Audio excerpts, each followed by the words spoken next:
우리 창세기 5장 말씀입니다. 창세기 5장 21절에서 24절까지 말씀. 5장 21절에서 24절까지 우리 한 절씩 읽고 24절은 다 같이 읽도록 하겠습니다. 에녹은 65세에 무드셀라를 낳았고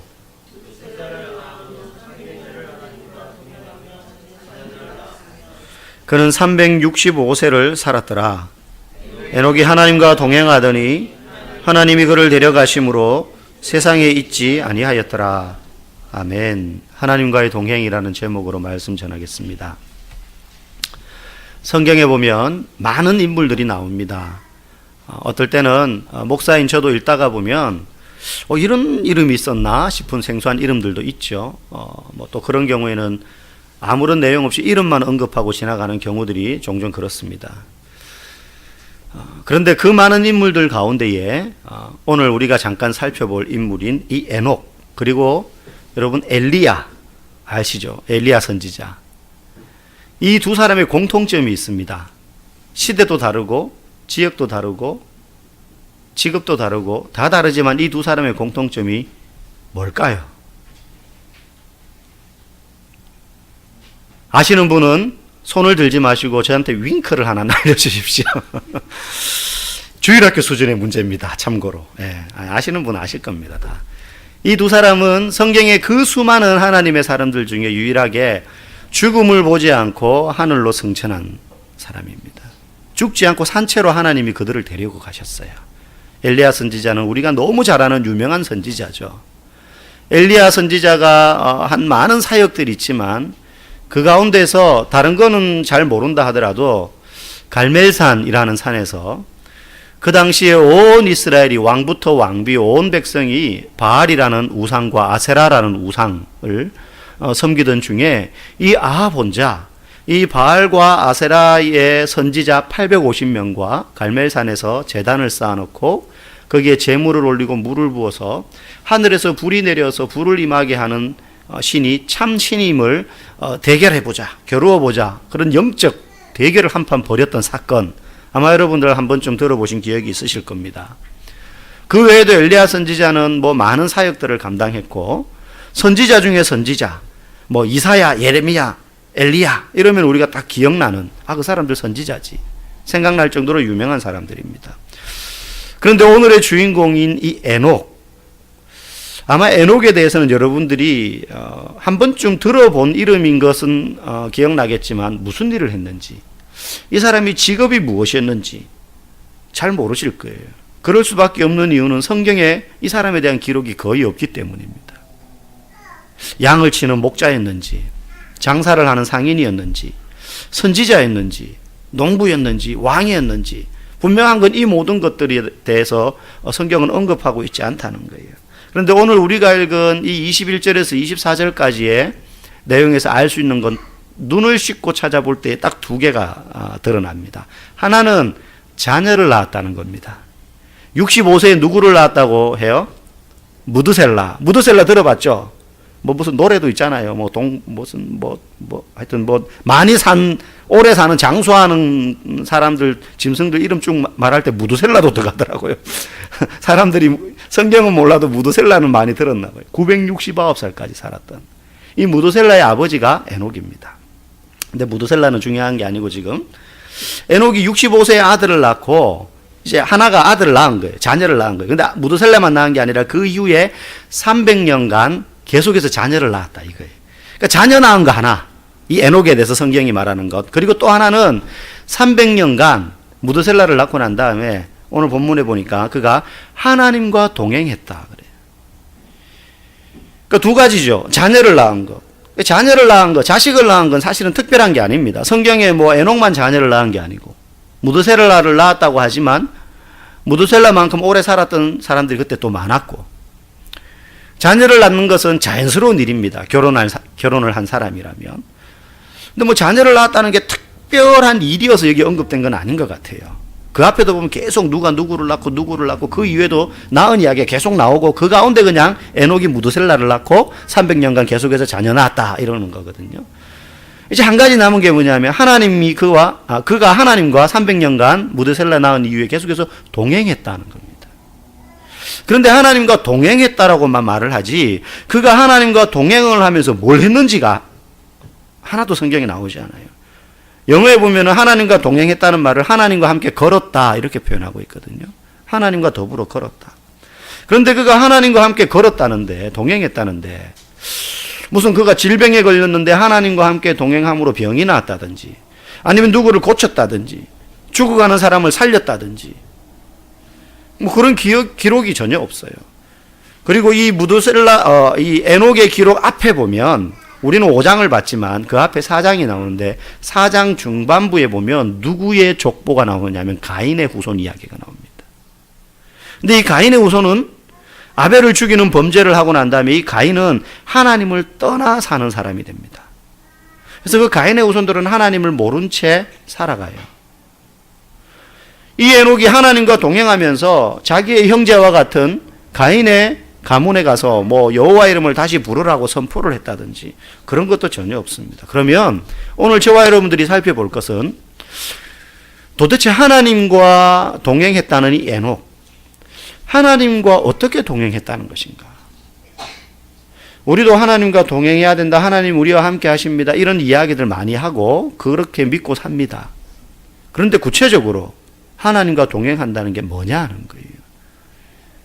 이거는 모호한 개념이 아니라 우리한테 굉장히 중요한 내용입니다. 하나님과 동행한다는 것. 방금 말씀드린 것처럼 이 앞에 창세기 4장에 보면 중반부부터 가인의 자손이 어떤 일을 했는지에 대해서 쭉 나옵니다. 그런데 재밌는 것은요, 이들은 분명히 하나님을 떠난 세대들이거든요. 범죄한 이후에 하나님을 모른다 하고 떠나서 자기들 나름대로 하나님 없이 살던 사람들이에요. 가인의 후손들은 그런 사람들이에요. 그런데 4장 중반부부터 나오는 가인의 자손들의 면면을 보면 우리가 보통 생각할 때는 하나님을 떠났으니 가인의 자손들이 막 범죄하고 말이죠. 나쁜 짓 하고 악하게 살고 그러다가 하나님 벌도 받고 뭐 이럴 것 같은데 그렇지 않아요. 되게 잘 살아요. 4장에 보면 가인의 후손들이 쭉 나오는데요. 이 후손들이 다 인류의 첫 어떤 직업 그리고 일을 하는데 첫 번째 조상들이 됩니다. 예를 들면 가인이 한 일이 있어요. 아벨 죽인 것만 성경에 나오는 게 아니에요. 4장에 보면 가인이 동편 롯 땅에 가면서 자녀를 낳고 사는데 가인이 한 유일한 일이 있어요. 그게 뭐냐면 성을 쌓았다 그랬어요. 당연한 거예요. 하나님을 떠나고 나니 아담과 하와가 선악과를 따먹는 죄를 짓고 나서 그들의 마음속에 제일 먼저 찾아온 게 수치와 부끄러움과 두려움이었어요. 하나님이 자신들의 죄를 다 아실 것 같아요. 성경에는 벌거벗어서 부끄럽다 그러지만 사실 그들의 영적인 내면에는 이전에는 한 번도 경험해 보지 못한 범죄로 인하여서 하나님의 낯을 두려워하면서 찾아오는 수치심인 거죠. 그래서 나뭇잎으로 자기들의 몸을 가리지만 몸을 가렸다 그래가지고 그들이 이제는 부끄럽지 않아서 돌아다니는 게 아니라 여전히 숨어 있는 거예요. 가인이 하나님을 떠나 살면서 제일 먼저 왜 성을 쌓았느냐? 두려운 거예요. 하나님을 떠난 인생의 밑바닥에 있는 궁극적인 두려움과 불안. 그래서 성을 쌓고 모여 사는 거죠. 창세기 11장에 보면 인류가 바벨탑을 쌓습니다. 쌓으면서 하는 말이 무엇입니까? 우리가 이 탑을 높이 하늘까지 닿게 쌓아가지고 이 탑 주변에 모여 살자는 거예요. 그래서 흩어짐을 우리가 면하자. 흩어지면 무서운 거예요. 모여서 살고 싶은 거죠. 하나님이 없으니까. 그래서 가인이 제일 먼저 한 게 성을 쌓은 거예요. 그럼 가인은 성을 쌓았어요. 어떤 의미에서는 인류 최초로 성 쌓은 사람입니다. 집을 지은 거죠. 그 다음에 이 가인의 후손들 중에 야발이라는 사람이 나옵니다. 이 야발은요, 소나 양이나 염소를 치는 목축업의 조상이 됩니다. 최초로 가축을 막 돌아다니면서 사냥만 하는 게 아니고 이제는 길들여서 짐승들을 가축으로 키우는 거예요. 그 전까지는 수렵이었어요. 수렵. 예. 그런데 이 야발이 목축업의 조상이 되고 그 다음 유발, 이름이 비슷한데 이 유발이라는 사람은 수금과 퉁소를 잡는 자, 수금과 퉁소를 만들어서 연주하는 거예요. 여러분, 이게 별것 아닌 게 아니에요. 누군가가 악기를 연주하는데 그걸 가서 그 사람에게 배워서 잘하게 되는 게 아니고 그런 게 전혀 없는데 악기라는 걸 창조한 거예요. 그걸 만들어가지고 소리를 낸 거죠. 그리고 음악을 연주한 거예요. 이 유발이. 쉽게 말하면 음악의 조상이 되는 거죠. 음악의 조상. 그리고 두발가인이라는 이 가인의 후손은 농기구와 각종 연장을 만듭니다. 그러니까 장인이 되는 거예요. 장인. 수공업자가 되는 거죠. 그러니까 가만히 보면 이 가인의 후손들은 다 인류의 어떤 발전과 문화를 생산적이게 만드는 굉장히 유용한 업적을 남긴 사람들이고 그게 성경에 기록되어 있는데 반면에 가인이 죽인 아벨 대신에 하나님이 아담과 하와에게 준 아들인 셋의 후손들은 아무런 언급이 없고 그냥 누가 누구를 낳았고 몇 살까지 살다가 죽었고 그 다음 누가 누구를 낳고 이거밖에 없어요. 가인의 후손에 비해서 너무나 보잘것없어 보이는 이 셋의 후손 가운데에 오늘 이 에녹이 등장하는 겁니다. 우리도 주변에 보면 예수 안 믿는 저 사람들 보면 막 망하고 병 걸리고 사고 나고 막 빨리 죽고 장사하면 망하고 이렇게 될 것 같은데 안 그렇고 막 떵떵거리면 잘 사는 경우들 우리가 종종 봅니다. 가인의 후손들이 그랬어요. 다 업적을 남겼어요. 근데 셋의 후손은 뭐 한 게 없어요. 그 가운데 이 에녹이 등장하는데 에녹에 대해서 하나님과 동행했다. 그럼 이제 구체적으로 에녹이 하나님과 동행한 게 도대체 어떤 동행을 말하는가? 거기에 대한 부연 설명이 구약에는 여기서 에녹에 대해서 나오고 신약에 딱 한 군데 에녹에 대해서 설명합니다. 히브리서 11장 5절 6절에 보면 믿음으로 에녹은 죽음을 보지 않고 옮겨졌으니 하나님이 그를 옮기심으로 다시 보이지 아니하였느니라. 그는 여기서부터 중요해요. 옮겨지기 전에 하나님을 기쁘시게 하는 자라 증거를 받았다. 계속해서 나오는데 믿음이 없이는 하나님을 기쁘시게 하지 못하나니 하나님께 나아가는 자는 반드시 그가 계신 것과 그가 자기를 찾는 자들에게 상 주시는 이심을 믿어야 할지니라. 이게 히브리서에서 기록하는 에녹의 모습이에요. 자, 이 말씀을 보면 에녹이 하나님과 동행했다라는 것이 어떤 의미인지 좀 알 수가 있어요. 에녹은 하늘로 옮겨지기 전에 하나님을 기쁘시게 하는 자라고 하나님께 인정을 받았다 그랬어요. 하나님이 에녹을 볼 때 너는 나를 정말 기쁘게 하는구나 이렇게 생각하셨다는 거예요. 그러면 에녹이 하나님을 기쁘시게 했다, 하나님이 그렇게 인정을 하는 데에는 뭐가 핵심적인 요소였느냐 하면 믿음이었다는 거예요. 믿음으로 에녹은 그리고 그렇게 하나님을 기쁘시게 하는 자라는 증거를 받았고 그 뒤에 나오는 게 믿음이 없이는 하나님을 기쁘시게 하지 못한다 그랬어요. 그러니까 에녹이 하나님을 기쁘시게 하는데 어떻게 기쁘시게 했냐? 믿음으로 기쁘게 했다는 거예요. 그런데 그 믿음이 뭐냐? 두 가지로 말해요. 하나는 하나님이 계시다는 것을 믿는 거고 두 번째는 그 하나님이 자기를 찾는 이들에게 응답하시고 상 주시는 분이다라는 사실을 믿는다는 거예요. 그러니까 에녹은 이 믿음을 가지고 있었던 거죠. 여러분 이게 당연한 거 아니야 라고 생각하지만 에녹이 살던 시대에 주류는 가인의 후손들이었습니다. 그죠? 연장을 만들고 도구를 개량하고 음악을 만들고 목축업을 하기 시작하고 이 가인의 후손들이 인류의 문화와 환경을 발전시켜 나갔어요. 어떤 의미에서는. 그러니까 가인의 후손은 시대의 주류로 등장을 하고 있고 셋의 후손, 믿음의 계보는 그냥 변두리에서 그렇게 사는 것 같아요. 그러니까 그렇게 가인의 후손이 득세하는데 정작 이들은 하나님을 알지 못한 채 살아가요. 주변이 다 하나님을 부르지 않아요. 하나님이 살아계시다고 믿지도 않고 하나님을 찾지도 않는데 에녹은 하나님이 살아계시다는 걸 믿었다는 거예요. 여러분 우리가 세상에 나가서 살잖아요. 직장에서. 회사 나가가지고 막 믿음의 소리하고 신앙적인 소리 하면은 사람들이 그걸 귀 기울여 듣고 아 그런가 이렇게 듣습니까? 쓸데없는 소리 하지 말고 일이나 열심히 하라 그러지. 전혀 먹혀들지 않습니다. 제가 어릴 때만 해도 한국의 뭐 기독교 인구가 25% 30% 뭐 그냥 그렇게 다 말했어요.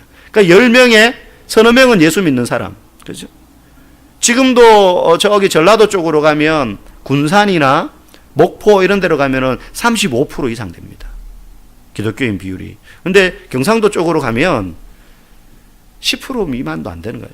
지금 우리가 실제 살고 있는 이 지역만 해도 제가 볼 때는 10명 중에 1명 만나기도 어려운 것 같아요. 심지어 그리스도인인데 분명히 사람들 속에서 그리스도인이 아닌 척하고 사는 사람들도 많아요. 굳이 신앙인이라는 사실을 드러내고 싶지 않은 거예요. 꼭 그걸 말해야 되는 자리가 아니라면. 그런 분위기에서 우리가 사는데 거기서 나는 그리스도인이기 때문에 하나님의 살아계심을 믿습니다라고 말한다는 게 별거 아닌 게 아니라는 거예요. 한 30년, 40년 전에는 그게 당당했습니다. 주일날 딱 성경책 끼고 말이죠. 예배당 찾아가는 거. 그게 굉장히 좀 이렇게 뿌듯했어요. 근데 지금은요, 스마트폰이 있어서이기도 하고, 차를 다 타고 다니기도 하지만 성경책 끼고 다니는 사람 거의 보기 힘든 것 같아요. 저만 해도 어디 교회 아닌 다른 곳에 모임 갔다가 갑자기 성경을 볼 일이 생기면 스마트폰 꺼내서 성경을 구절을 찾거나 그렇게 하거든요. 뭐 시대적인 문화이기도 하지만 어쨌든 우리가 사는 이 시대 또한 우리 주변에 하나님이 살아계시다는 사실을 고백하고 또 그 하나님이 내 기도에 응답하시는 분이다라는 사실을 드러낸다라는 게 쉽지 않은 시대가 되었다는 거예요. 에녹이 살던 시대 또한 마찬가지였습니다. 그때 에녹은 이 믿음을 가지고 있었다는 것입니다. 이 믿음을 가지고 있었다는 거예요. 이 믿음이 귀한 이유는 그저 이 믿음이 우리가 열심히 잘 믿으면 우리의 기도가 응답되고 우리가 원하는 바가 이루어지도록 하는 것이기 때문에 믿음이 귀한 것이기만 한 게 아니라 하나님과 동행하도록 만드는 가장 중요한 부분이기 때문에 그래요. 믿음이 없이는 하나님을 기쁘시게 하지 못한다 그랬어요. 그렇기 때문에 하나님이 계시다는 것을 믿는다라는 사람은 하나님과 동행하도록 되어 있습니다. 뒤집어서 말하면 나는 하나님을 믿는다고 생각하는데 내 삶이 지금 하나님과 동행하고 있지 않다. 그러면 그 사람은 사실 자신의 믿음을 재점검해 봐야 되는 거죠. 나는 그렇다고 착각하고 있는 것일 수 있어요. 그저 하나님이 계시다고 그렇게 인정하니 마음이 편안하고 왠지 어딘가 의지하고 기댈 때가 있으니까는 좀 좋다. 이 정도가 하나님과 동행한다고 이야기할 수 없는 거예요. 물론 처음 교회를 오면 이러한 내용들까지 알지 못하기 때문에 교회 나오니까는 뭔가 의지할 때도 있는 것 같고 마음이 좀 편안하고 좋은 것 같아요. 그럴 수 있죠. 그런데 그 믿음의 본질이 무엇인지 알아가고 그 이후에는 하나님과 동행하는 삶을 산다는 것이 믿음과 다른 것이 아니구나라는 사실을 알아야 되는 거죠. 그리고 그 사람은 하나님과 동행해 가야 되는 거예요. 때로는 몸은 여전히 내가 주님과 동행하는 것 같다고 느끼지만 서로 다른 것을 보고 있거나 하면 아니면 다른 생각을 한다면 그 동행은 진정한 의미에서 기쁨의 동행이 될 수 없습니다. 여러분 두 사람이 여행을 하는데 한 사람이 기차 창밖을 보고 와 저기 강 봐 저기 날아가는 새 봐 그러는데 이쪽 사람은 반대쪽 창문을 보면서 야 저기 집들 되게 많네 이러고 있으면 그 여행은 아무 의미가 없는 거예요. 여행을 가면 같은 것을 보고 생각을 나누고 거기서 교제가 일어나고 그럴 때 그 여행이 기뻐지는 겁니다. 그런 의미에서 하나님과 동행하는 신앙생활을 하는 성도는요, 하나님이 어디를 보고 있는지를 같이 봐야 되는 거예요. 하나님이 보면서 야 얘들아 병대야 누구야 저길 봐. 저기에 믿지 않는 영혼들이 주께로 돌아오는 놀라운 장면 보이지 않니? 저기에 누군가가 복음의 씨앗을 뿌렸단다. 하나님 그러고 있는데 나는 여기를 보면서 저기는 집값이 얼마고 저 회사는 이직하면 초봉이 얼마라는데 우리 자녀가 저 학원 다니면 성적이 얼마나 오르고 그걸 보고 있다면 그건 전혀 하나님과 같은 객차에 타고 있을지는 모르나 사실은 동행하는 게 아니에요. 그러면 하나님과 같이 간다고 생각하는데 내 삶에 전혀 즐거움이 없어요. 기쁨이 없다는 거예요. 하나님이 뭘 좋아하시는지 모르고 사는 거죠. 모두가 하나님을 떠난 그 시대에 이 한 사람 에녹은 하나님과 함께 마음과 생각을 나누면서 300년간 믿음으로 동행을 함으로 하나님의 기쁨이 되었습니다. 여러분 여행이 즐거운 이유는 목적지가 아름답기 때문이 아니라 내가 좋아하는 사람과 가기 때문에 여행이 즐거운 거잖아요. 그냥 몇 번 가본 그 장소를 가더라도 내가 좋아하는 사람과 가면 그냥 그 가는 길 자체가 벌써 즐거운 여행이 되는 거지만, 아무리 아름답고 멋진 관광지를 간다 하더라도, 해외여행을 가더라도 함께 있기 싫은 사람하고 가면 그냥 그거는 안 가니만 못하는 여행길이 되는 거예요. 하나님은 우리와 동행하시기 위해서 우리를 창조하셨습니다. 여러분, 이걸 분명히 기억해야 됩니다. 우리가 하나님이 우리를 만드신 목적은 하나님이 우리한테 뭔가 대단한 것을 받으려고 만든 게 아닙니다. 하나님이 우리가 주를 위하여 뭔가 이만한 열매를 남겼습니다라는 걸 우리에게 보고자 우리를 창조하신 게 아니라, 하나님이 우리를 만드신 이유는 우리와 하나님이 함께 하시고 싶으셔서 우리를 창조하신 거라는 거예요. 그래서 아담과 하와를 에덴 동산에 두시고 난 다음에 뭘 하라고 하시지 않으셨어요. 마음껏 먹고 즐기도록 하나님의 품 안에서. 근데 그들이 범죄함으로 하나님을 떠나잖아요. 진짜 하나님은 그때 가슴 아파하셨던 거예요. 내가 너희들과 함께 있고 싶었는데 너희가 나를 떠나는구나.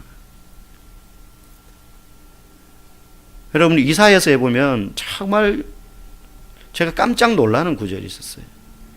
여러분, 만약에 내가 자녀를 낳았는데 이 자녀가 어느 날 길을 가다가 은행나무를 딱 보더니만 그 은행나무를 붙잡고, 아이고 아버지 그동안 강령하셨습니까? 그러면서 일해가지고 열심히 번 돈을 은행나무에 막 옷을 사입히고 막 맛있는 먹을거리를 갖다 부어주고, 그래 제가, 야 너희 놈아, 너 나무에다 대고 뭐 하는 거야? 그럼 우리 아버지인데요. 아저씨 누구세요? 이러면 그거는 미친 거잖아요.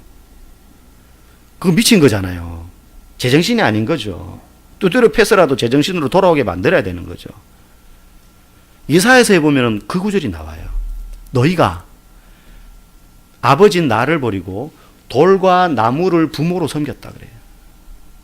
돌과 나무를 부모로 섬겼다는 거죠. 하나님이 이사야를 통해서 이스라엘 백성들을 되돌아오고 깨우치게 하려는 이유가 이것 때문이었거든요. 너희가 참 부모인 나를 버리고 돌과 나무를 너희 부모로 섬겼다는 겁니다. 하나님은 우리가 동행하기를 원하셨거든요. 어떤 순간에도 풍랑치는 바다 가운데 작은 조각배를 타고 있어도 그때 주님이 나와 함께 계시다, 그분은 살아계시다 라는 사실을 이 에녹과 같이 믿는 사람, 하나님은 기뻐하신다는 거예요. 어마어마한 배를 만들어 가지고 하나님께 드린다고 해서 기뻐하시는 것도 아니라는 겁니다. 저는 그래서 이 본문을 준비하면서 제 안에 잊어버렸던, 내가 주를 위하여 왜 신앙생활을 하는지에 대한 것을 다시 기억하게 됐어요. 여러분, 직장생활을 하는 사람은 직장을 다니면서 나름대로 목표와 욕심이 있고, 사업을 하는 사람은 사업을 하는 사람대로 목표와 목적이 있고 욕심이 있습니다.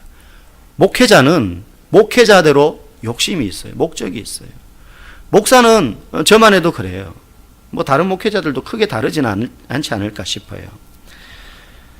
저는 목사로서 주를 위하여 목회를 하면서 제 마음속에 늘 하나님을 위해 뭔가 의미 있는 사역을 하고 싶었고, 그것을 통해서 하나님께 감동을 드리고 하나님을 기쁘게 드리고 싶다라는 마음을 가지고 있었습니다. 그게 저의 자그마한 욕심이었고 하나님이 저에게 주신 선한 소원이라고 생각했습니다.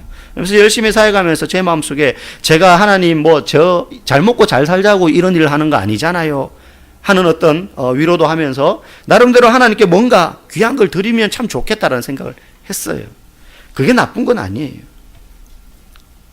그런데 하나님이 저에게 정말로 기대했던 것은 그것 이전에 있었다는 겁니다. 그게 뭐냐면 매일 겸손히 그분과 함께하는 것입니다.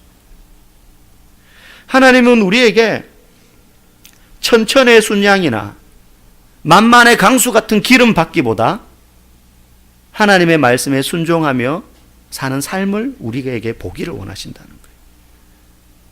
내가 주를 위하여 뭔가를 많이 해가지고 헌금 많이 하고 전도 많이 해야 됩니다. 하면 좋아요. 그런데 그걸 하기 이전에 하나님이 우리에게 보고 싶어하는 모습은 주님과 내가 매일 씨름하며 세상과 씨름하며 주님과 함께 동행하려고 몸부림치는 거. 실패해도 괜찮아요. 넘어져도 괜찮아요. 작심삼일로 끝나도 괜찮으나 그렇게 사는 모습 보기를 원하신다는 것이죠. 중요한 건 내가 그렇게 살려고 하는 마음보다 더 강력하게 주님이 우리와 함께 동행하기를 더 원하신다는 겁니다. 여러분, 하나님과 행복한 동행을 하는 방법은 내가 주님의 손을 잡는 것이 아니라 주님이 내 손을 잡는 겁니다. 내가 잡는 손은 환경에 풍랑이 찾아오고 몸에 질병이 찾아오고 사업에 어려움이 찾아오고 관계가 깨어지면 놓고 싶어요. 주님 저한테 이럴 수 있어요? 놓고 싶어요. 근데 주님은 어떤 형편과 어떤 환경에서도 우리를 잡은 손을 놓지 않으시는 분이십니다. 주님께서 우리의 손을 붙잡으려면 우리가 놓더라도 해야 될 게 있어요. 그게 뭐냐면 몸에 힘을 빼는 거예요. 물에 빠진 사람 구하려면 몸에 힘 빠진 사람 구하기가 쉽지, 살려고 막 발버둥치고 안까니 막 몸부림치는 사람 잘못 구하려고 하면은 구하러 들어간 사람까지 같이 죽잖아요. 힘이 빠져야 돼요. 몸에 힘 빼는 게 먼저 와서 이런 거예요. 제가 예전에 군대에서 이제 대대 체육대회를 하는데, 군인들은 체육대회 이러면 목숨 걸고 하지 않습니까? 막 중대장들이 포상도 건단 말이에요. 최고의 포상은 휴가 보내준다는 거예요. MVP 뽑히면 1등 하면 막 돼지 잡는다 그러는 거죠. 그래서 막 이렇게 종목별로 축구도 하고 족구도 하고 뭐도 하고 하는데 줄다리기 시합을 하게 됐어요. 저희 중대가 결승까지 올라갔어요. 근데 저희 중대는 제가 갈 때마다 막 체격을 보고 훈련소에서 차출하는 부대였어요. 막 이렇게 포를 들고 다니는 부대이기 때문에, 그래서 전부 산적 같은 사람들만 있어요. 그래서 제가 처음에 갔을 때 그때 허리 26인치 몸무게 59kg였거든요. 그래가지고 너는 행정착오로 잘못 온 것 같다고 가라 그랬어요. 저보고 막 고참들이. 근데 행정착오는 아니었거든요. 그래서 이제 그런 중대인데 줄다리기 결승에 올라갔는데 저희는 순전히 힘으로 올라갔어요. 진짜 그야말로 힘으로 다 끌어당기는 거예요. 다른 부대를 40명씩 당기는데 양쪽에서. 근데 이제 결승전이 내일인데 맞상대, 저쪽에서 결승 올라온 중대가 거기는 전략을 썼어요. 어떻게 썼냐면 땅을 파요. 다 파요. 자기 자리에. 군화를 탁 신고 목장갑 탁 끼고 일어서 땅 하면 동시에 40명이 누워요. 이렇게 딱 끼고. 안 당겨. 그냥 이렇게 꽉 끼고 누워 있어요. 그러면 상대 쪽에서 땅 파고 이렇게 딱 이렇게 발로 버티고 누워 있으면 정말 월등히 힘이 세지 않는 이상 못 당깁니다. 그러면 이제 당기려고 하다 힘 빠지는 거죠. 힘 빠지면 이제 그제서 이쪽에서 슥슥슥 당기는 거예요. 그렇게 해서 결승에 올라왔고, 우리는 그저 그냥 막 힘으로 막 당겨가지고 올라왔어요. 내일 결승을 해야 돼요. 그러니까 가만히 생각하니까, 야, 우리가 힘은 세지만 그냥 붙으면 이길 것 같은데, 야, 저거는 힘들 것 같다 싶은 거예요. 그래가지고 누가 냈는지는 모르겠는데 아이디어를 냈어요. 어떻게 했느냐? 그 전날 밤에 연습을 하는 거예요. 이제 줄을 쫙 놔두고 막사 안에서 비밀이 새나가면 안 되니까. 그래서 기둥에다가 묶어놔놓고 40명이 서가지고 이제 땡기는 연습을 하는데, 잡고 일어서 하면 영 차고 일어서요. 그 다음 빵 하면 호루라기를 이제 탁 부는 거죠, 연습으로. 그러면 우리는 뭐 했느냐면 촥 이걸 했어요. 40명이 동시에 빵 하면 줄을 쫙 놓고 촥, 이것도 너무 빨리 촥 하면 안 돼요. 촥 놓고 촥, 이거를 40명이 한 사람이 하는 것처럼 될 때까지 2시간 이것만 연습했어요. 일어서 빵 촥 일어서 빵 촥 이걸 2시간을 연습했어요. 만화 같죠? 이게 되겠나 싶죠? 군대에서 안 되는 게 어딨어요. 되더라니까. 이 단순한 걸 2시간 동안 장정 40명을 계속 연습시키니까 돼요. 로봇처럼. 그 다음날 이제 딱 결승전이 됐습니다. 초미의 관심사예요. 힘이냐 전략이냐. 우리는 힘에다가 전략을 보탰잖아요. 이제 무서울 게 없는 거예요, 이제. 가지고 이제 촥 했는데 걔들은 또 땅을 쫙쫙 다 파요. 막 이렇게. 쫙 파더라고, 여전히. 그래서 또 저 전략이고. 그래서 일어서 하는 게 막 팽팽하죠, 이제. 쟤들은 벌써 누울 준비를 갖추고 있는데 이제 총을 빵 쐈는데 우리는 어떻게 했을까요? 촥 했더니만 촥 했을 때 저쪽 상대를 우와 하고 다 넘어지는 거예요. 걔들은 빵 하자마자 들어 누우니까 우리는 촥 났거든요. 다 넘어지는 거예요. 그러니까 중심을 잃어버리니까 힘이 없잖아요. 힘이 다 빠져서 굴비 엮고 오듯이 그냥 술술술 땡기니까 애들이 붙잡힌 채로 질질 끌려오는 거죠. 이제 진영을 바꿨어요. 진영을 바꿨는데 걔들이 파놓은 데가 있잖아요. 갈등이 생기는 거예요. 우리도 저걸 할까? 아니면 이걸 또 할까? 근데 쟤들도 갈등해요. 쟤들이 또 이걸 할까? 아니면 땡길까? 막 서로 막 하다가 자존심이 있지. 쟤들도 또 한번 그걸 할 거야. 또 막 땅을 파더라고, 걔들이. 쟤들은 아마 설마 또 이걸 하겠나 했죠. 착 했는데 또 걔들 또 와 넘어진 거지. 막 난리가 났어요. 저쪽 중대장이 야 그런 꼼수를 그건 반칙이다. 줄다리기에 반칙이 어딨어요. 그래가지고 우리가 1등을 했어요. 그래가지고 막 중대장이 좋아가지고 막 휴가증 막 남발하고 막 그때 그랬던 기억이 납니다. 힘을 빼야 붙잡혀가는 거예요.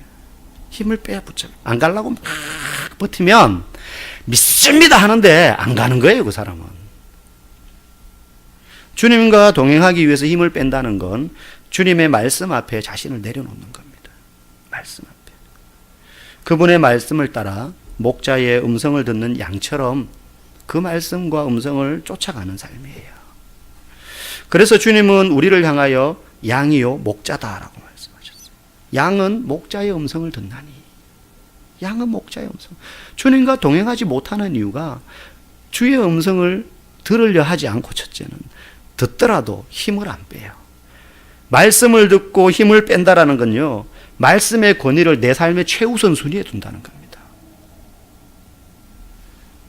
어떤 문제 앞에서 내 경험이 이렇게 해야 되라고 말할 때 말씀은 뭐라고 이야기하는지를 들으려고 해야 돼요. 그리고 그 말씀 앞에 내 고집과 내 경험과 자존심도 내려놔야 됩니다. 여러분, 이건 추상적인 구호가 아니에요. 성경에 보면 말씀의 권위를 최우선 순위에 두고 그 앞에 우리의 모든 고집과 경험과 자존심을 내려놔야 된다라고 구체적으로 이야기하는 구절들이 굉장히 많습니다. 예를 들면 에베소서에 보면 가정에 대해서 이야기합니다. 아내들에게 뭐라고 말합니까? 아내들이여 남편에게 복종해라 그럽니다. 복종해라. 순종까지는 하겠는데 복종하라니까 막 좀 끌쩍지근해가지고 막 하기 싫은 사람들이 있습니다, 솔직히 요즘 시대에. 예. 옛날에 저희 부모님들은 그게 그냥 해야 되는 줄 알고 그렇게 남편 말 듣고 무조건 살았지만 요즘 아내들은 안 그래요.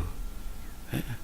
요즘 길거리에 보면 주말에 남편들이 다 유모차, 작은 애 유모차 끌고 큰 애 손잡고 엄마들 앞에서 이렇게 쩔레쩔레 걸어가는 부부도 굉장히 많습니다.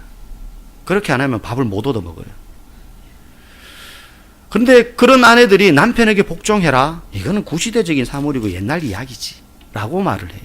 그렇지 않습니다. 왜 복종해야 되느냐? 이 복종은 믿음과 관계에 있어요. 복종해야 되는 이유에 대해서 그 본문이 말합니다.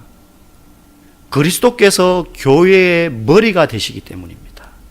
그리스도께서 교회의 머리 되심과 같이 남편이 아내의 머리 됨이니라. 분명한 원리를 이야기해요. 영적인 원리를. 그렇기 때문에 아내들이여 남편에게 복종하라 그랬는데 복종하기 싫어서 안 하는 사람은 그리스도께서 교회의 머리 되신다는 사실을 믿기 싫은 거예요. 그걸 인정하지 않는 겁니다.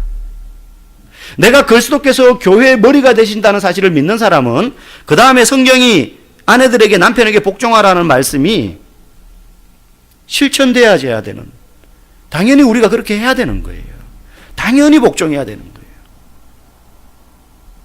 남편들에게는 말합니다.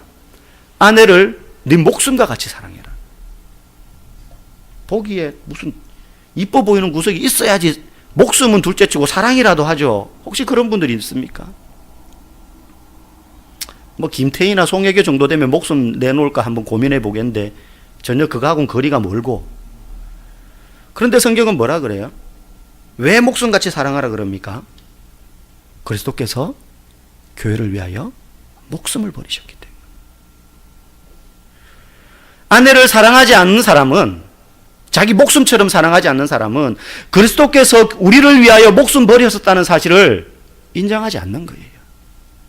우리의 삶의 구체적인 실천 원리는 말씀에 다 있습니다. 그리고 그리스도의 믿음과 다 관계되어 있다는 거예요. 이 시대의 가정 문제가 그리스도의 권위, 말씀의 권위를 인정하지 않기 때문에 오는 거예요.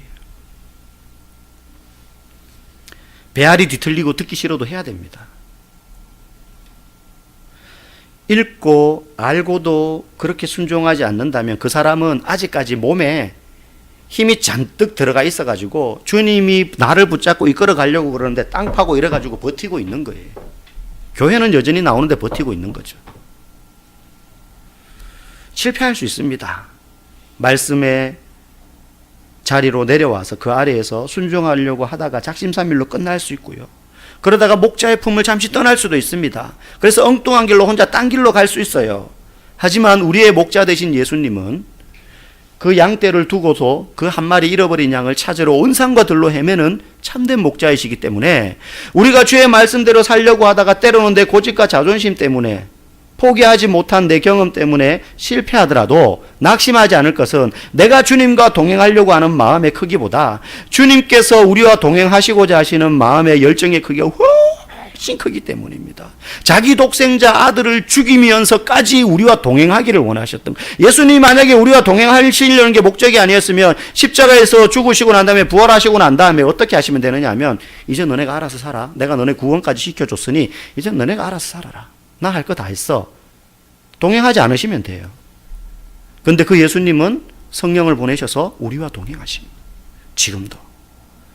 우리와 함께 하시기 위하여서 십자가에 죽으셨다는 거예요. 그러므로 우리는 언제라도 주의 말씀 앞에 그 말씀을 듣는 자리를 지키고 경청해야 됩니다.